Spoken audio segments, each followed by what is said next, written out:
quick, and then we're going to touch on the tech and business, which is going to be our main talking point for today. So jumping over to sports really quick, Miami took game 2 in Denver in the NBA Finals. Denver kind of had the lead on them throughout the game. Miami just did not tap out, and they pulled away with the W. So it's going to be interesting to see how this plays out now that the series is tied up. People were kind of counting Miami out for those first 2 games in Denver, and mainly because of the altitude, that adjustment curve. But Miami was able to sneak up and win one.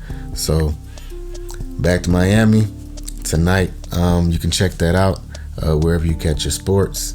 But game 3 is going to be tonight in Miami. Denver Nuggets, Miami Heat. Make sure you guys check that out. Tap in with us on Oxford Cafe Group if you got any info or if you got any events related to sports, and we'll make sure to shout you guys out and try to tap in where we could tap in. Now, jumping over to the topic of the day. Business of Fashion reported, written by Mark Bain. Apple announced its first augmented reality headset, the Vision Pro, at its annual developer conference Monday, describing the high-tech goggles which allow users to layer digital elements over their surroundings as a wearable spatial computer.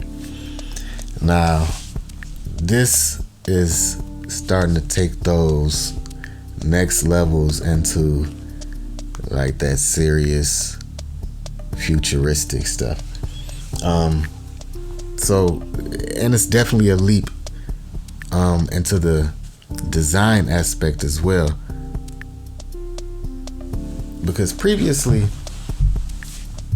and I'm just talking off the cuff here, previously these tech companies were trying to figure out a way to implement a lens over the eye, over the glass, a tiny lens, something a little bit more inconspicuous, that you kind of look out of the corner of your eye and catch reflections and work through your AR that way, work through your augmented reality system that way.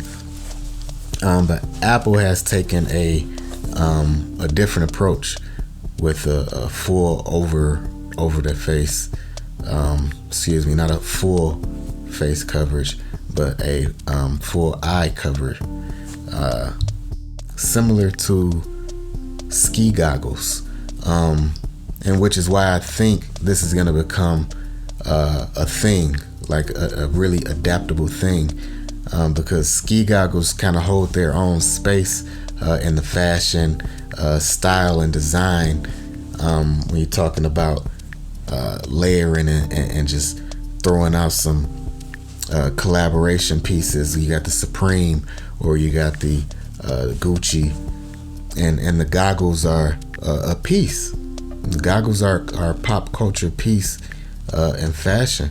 So Apple has taken that piece of familiarity and paired it with the technology, so that the learning curve or the adapting curve is not as wild as it would seem. But yeah, that was just a little bit on that. You guys can go over to Oxford Cafe Group to get a little bit more on that story, to tap in. We're gonna have some polls and some questions up to kind of get your opinion and your feedback to see what you think about this wearable tech that Apple has announced. A little bit more about that, reported by Business of Fashion. You can see, hear, and interact with digital content just like in your physical space. You can control your Vision Pro using the most natural and intuitive tools: your eyes, your hands, your voice, said Chief Executive Tim Cook.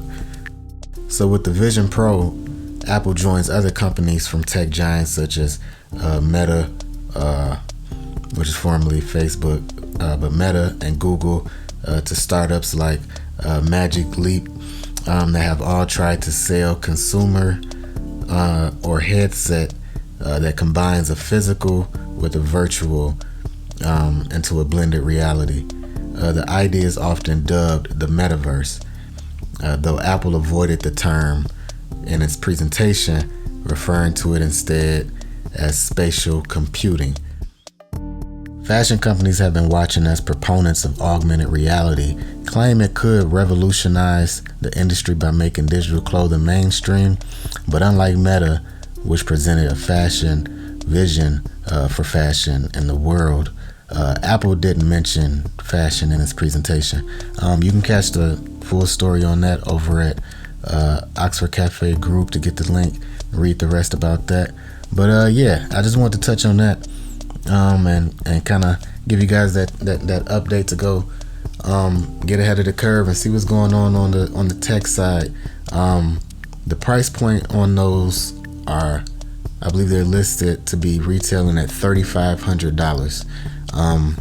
But it's a really immersive experience to check out. So let me know what you guys think over at Oxford Cafe Group. So that's a wrap for this week's CUL Report. Be sure to like, follow, join, subscribe with us on all platforms. Like I said, I don't want to hold you guys too long. I want to do this once a week to get some info out there to you guys and to get some feedback directly from you all. So go ahead, make sure you check out that OxfordCafeDetroit.com for the Roadster tote. We only got limited quantities in that. Oxford Cafe Group for exclusive luxury events. We got a lot of events coming up, so make sure you tap in. I'm your host, Mr. Ike. Tap in with me next week. In the meantime, stay creative, stress less, drink more champagne. Blessings in life. Cheers.